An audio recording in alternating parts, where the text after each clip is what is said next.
Hello students, welcome to our channel Richa Bhardwaj exam study. कैसे हैं आप सब? आई होप सब अच्छे होंगे। चलिए आज की न्यू हिंदी की क्लास को हम स्टार्ट करते हैं। आपकी क्लासेस जो है रिपीटेड की क्लासेस हैं। पहले तो सभी क्लासेस की एक सी ही होती, थोड़ा बहुत अंतर होता है। तो आप किसी और एग्जाम के लिए तैयारी कर रहे हैं तो आप इस वीडियो को देख सकते हैं। चलिए आज की क्लास का पहला क्वेश्चन आपकी स्क्रीन पर शो कर रहा है। पढ़िएगा क्या कह रहा है। निम्न में अल्प प्राण व्यंजन कौन सा है? कौन सा व्यंजन बताना है आपको? अल्प प्राण बताना है। ऑप्शंस में दिया है खा होगा, गा होगा, घा होगा या फिर ठा ठटेरा होगा। तो देखिएगा पहले क्वेश्चन का आंसर आपका क्या हो जाएगा? ऑप्शन नंबर बी आपका सही जवाब हो जाएगा। अल्प प्राण व्यंजन में कौन सा आएगा? गा आपका अल्प प्राण व्यंजन में आएगा। चलिए नेक्स्ट देखते हैं। एक्स एक्स एक्स यानी कि ट्रिपल एक्स रेखांकित चिन्ह कौन सा है? बताइएगा। जो ट्रिपल एक्स दिया है वो कौन सा चिन्ह है? लोप सूचक चिन्ह है, स्थान सूचक चिन्ह हो जाएगा, समाप्ति सूचक चिन्ह होगा, टीका सूचक चिन्ह होगा। तो देखिएगा इस क्वेश्चन का राइट आंसर आपको ऑप्शन नंबर ए हो जाएगा। ये जो ट्रिपल एक्स होते हैं उनको क्या बोला जाता है? लोप सूचक चिन्ह बोला जाता है। चलिए नेक्स्ट देखते हैं। निम्नलिखित शब्द युग्मों में से कौन सा असंगत है? जो नीचे 4 शब्द दिए हैं इसमें से गलत कौन सा है? अफसोस कैसा शब्द है? फारसी शब्द है। कैंची कैसा है? तुर्की है। गमला कैसा है? पुर्तगाली है। डिब्बा कैसा है? अंग्रेजी है। बताइएगा इसमें से आपको बताना क्या असंगत। तो देखिएगा ये जो अफसोस है वो फारसी शब्द है, बिल्कुल सही है। कैंची कैसा शब्द है? कैंची तुर्की शब्द है। तुर्की शब्दों में देखिए आपके कौन कौन से एग्जाम में पूछे जा चुके वो भी हम यहाँ पर बता देते हैं। जैसे आपका हो गया चमचा, बहादुर हो गया, चादर हो गया, तोप हो गया, सुराग, हवा और छतरी। ये इतने ऑप्शन जो है आपके तुर्की शब्दों में पूछे जा चुके हैं, तो इनको आप अच्छे से कवर कर लें। नेक्स्ट देखिए गमला पुर्तगाली शब्द है, सही बात है। इसमें देखिएगा गमला पुर्तगाली है, इसके अलावा कौन से होते हैं? कमीज आता है आपका, मेज आता है, उसी तरह से पतलून आता है, बाल्टी, बाल्टी भी आपका पुर्तगाली शब्द है। तो ऑप्शन में पूछा गया है असंगत, क्वेश्चन में पूछा गया असंगत, तो असंगत आपका कौन सा है? डिब्बा जो है अंग्रेजी शब्द नहीं है, डिब्बा एक देशज शब्द है। कैसा शब्द है? देशज। चलिए नेक्स्ट देखते हैं। संकर शब्द क्या होते हैं? यानी कि संकर शब्द का अर्थ क्या होता है? तत्सम शब्द को संकर शब्द बोलते हैं, शब्द को बोलते हैं विदेशी शब्द को, या फिर दो भाषाओं के शब्दों से मिलकर बना शब्द संकर शब्द होता है। तो देखिएगा इस क्वेश्चन का सही जवाब आपका ऑप्शन नंबर डी हो जाएगा। जो दो भाषाओं के शब्दों से मिलकर बना होता है वही आपका संकर शब्द होता है। चलिए नेक्स्ट देखते हैं। निम्न शब्द में अधिकरण कारक का प्रयोग हुआ है। कह रहे हैं निम्न शब्दों में अधिकरण कारक का प्रयोग हुआ है। तो कौन सी में हुआ है? बहाना रंग में हुआ है, सप्तादेश में हुआ है, गंगाजल में हुआ है, या फिर आपका रेखा चित्र में हुआ है। तो इस क्वेश्चन का सही जवाब आपका कौन सा हो जाएगा? ऑप्शन नंबर सी आपका सही जवाब हो जाएगा। चलिए अगला देखते हैं। नेक्स्ट क्वेश्चन क्या कह रहा है? निम्नलिखित शब्दों में से कौन सा शब्द संज्ञा है?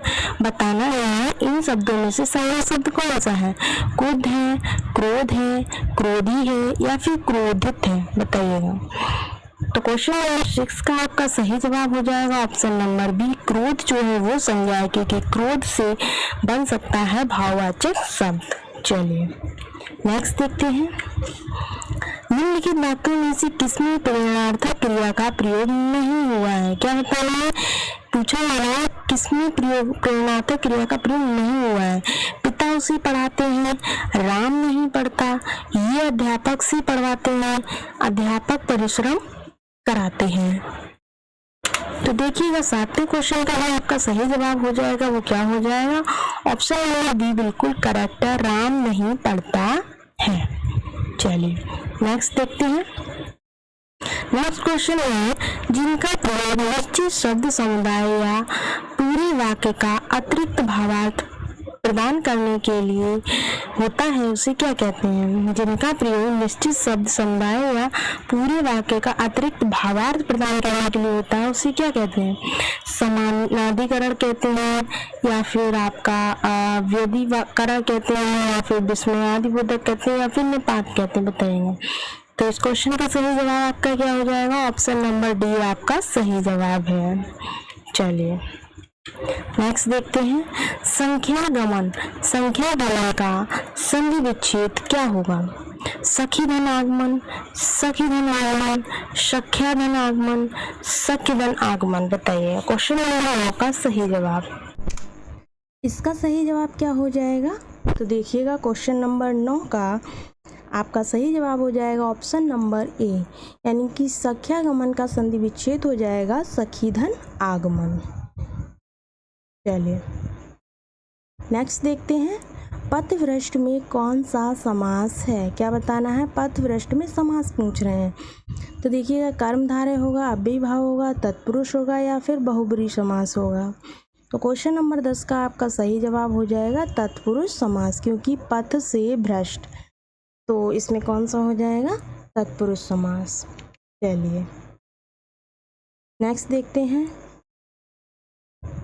नेक्स्ट है अवगुठन का अर्थ है, बताइए अवगुठन का अर्थ क्या होगा? घूंघट होगा, अंगूठा होगा, गांठ बांधना होगा, या फिर गूंथना होगा। तो सही जवाब हो जाएगा ऑप्शन नंबर ए, घूंघट। अवगुठन को क्या कहते हैं? घूंघट कहते हैं। चलिए नेक्स्ट देखते हैं, नेक्स्ट क्वेश्चन क्या कह रहा है? आविर्भाव का सही विलोम शब्द क्या हो जाएगा? किसका? आविर्भाव का। तिरोभाव होगा, दास्तापूर्वक होगा, कल्पना होगा, या फिर अशक्त होगा, बताइएगा। तो देखिए क्वेश्चन नंबर 12 का आपका सही जवाब हो जाएगा ऑप्शन नंबर ए, आविर्भाव का जो सही विलोम शब्द होगा वो क्या हो जाएगा? तिरोभाव हो जाएगा। चलिएगा नेक्स्ट देखते हैं, मृगेंद्र का पर्यायवाची शब्द क्या होगा? मृगेंद्र का शार्दुल होगा, अहि होगा, हिरन होगा, कुरंग होगा। तो देखिएगा ये जो आपका शार्दुल दिया है, शार्दुल किसका होता है? शार्दुल केसरी। शार्दुल के बहुत सारे होते हैं, कौन कौन से होते हैं? केसरी होता है, केहरी होता है, मृगराज होता है, पंचमुख होता है, हरि होता है, नाहट होता है, सारंग होता है। जितने भी इम्पोर्टेंट होते हैं वो सारे हमने आपको बता, दोबारा से सुन लीजिए। शार्दुल के कौन कौन से होते हैं? केसरी पूछा जा सकता है, केहरी हो गया, मृगराज हो गया, पंचमुख हो गया, हरि हो गया, नाहट हो गया, सारंग हो गया। ठीक है, नेक्स्ट आपका अहि दिया हुआ। अहि के कौन कौन से होते हैं? व्याल होता है, भुजंग होता है, उरग होता है, काकुदर होता है। ठीक है, हिरन। हिरन के कौन कौन से? हिरन का मोस्ट इम्पॉर्टेंट होता है चारू लोचन, एक सुरभि भी होता है, मृग भी कहते हैं हिरन को। ठीक है, तो इस क्वेश्चन का जो आपका सही जवाब है वो कौन सा हो जाएगा? मृगेंद्र का पर्यायवाची कौन सा शब्द है? तो वो शार्दुल है।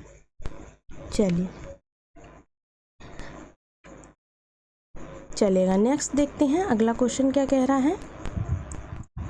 नेक्स्ट क्वेश्चन है, विधा या सोच विचार में पढ़ने से काम नहीं होता, यह किस मुहावरे का अर्थ है? कह रहे हैं विधा या सोच विचार में पढ़ने से काम नहीं होता, यह किस मुहावरे का अर्थ है? बुरे काम का बुरा नतीजा, विरोध में ना आना, अटकेगा सो भटकेगा, या शिथिल होना। तो देखिए इसका सही जवाब हो जाएगा अटकेगा सो भटकेगा। विधा या सोच विचार में पढ़ने से दुविधा होगा, यहाँ पर विधा नहीं होगा, यहाँ पर प्रिंट नहीं हो पाया है। दुविधा या सोच विचार में पढ़ने से काम नहीं होता, यानी अटकेगा सो भटकेगा। चलिए नेक्स्ट देखते हैं, हल्दी शब्द का तत्सम क्या बताना है?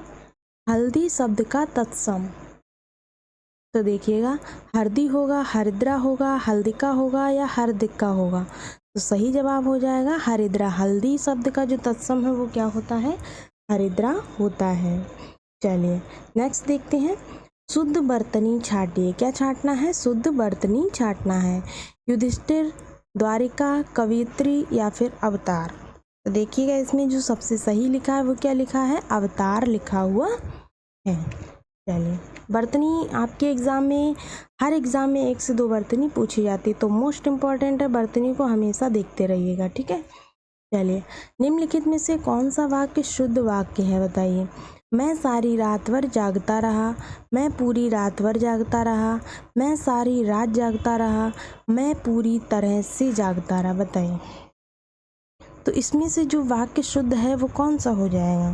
तो इसमें जो है ऑप्शन नंबर सी, मैं सारी रात जागता रहा, ये आपका सही जवाब हो जाएगा। चलिए नेक्स्ट देखते हैं। नेक्स्ट है आपका 18वां क्वेश्चन। क्या कह रहा है? युद्ध करने का इच्छुक, यानी कि युद्ध करने के इच्छुक के लिए एक शब्द क्या हो जाएगा? मुमुक्ष होगा, जिज्ञासा होगा, युत्स होगा या फिर जिज्ञासु होगा? युद्ध करने का इच्छुक, इसका सही जवाब आपका हो जाएगा ऑप्शन नंबर सी, युत्स जो है वो आपका सही होगा। ठीक है, चलिए नेक्स्ट देखते हैं। किलक अरे मैं नेह निहारूं, इन दांतों पर मोती वारूं, इन पंक्तियों में कौन सा रस है? वीर रस है, शांत रस है, वात्सल रस है या फिर हास्य रस है? तो इसका सही जवाब ऑप्शन नंबर सी हो जाएगा। इसमें कौन सा रस है? वात्सल्य रस है। चलिए नेक्स्ट देखते हैं।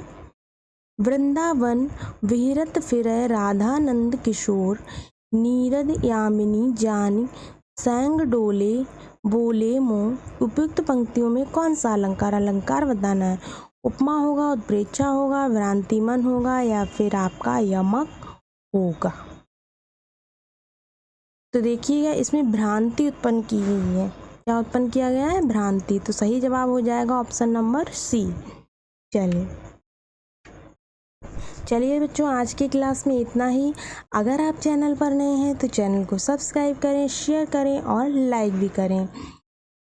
इसी तरह की और भी क्लासेस पाने के लिए आप इसी चैनल पर आते रहें, अपडेट करते रहें। सभी लोगों को अपडेट मिलती रहेगी। जो भी आपकी यूपी टेट से संबंधित या सी टेट से संबंधित कोई भी अपडेट आएगी, हम आपको इसी चैनल के माध्यम से देंगे।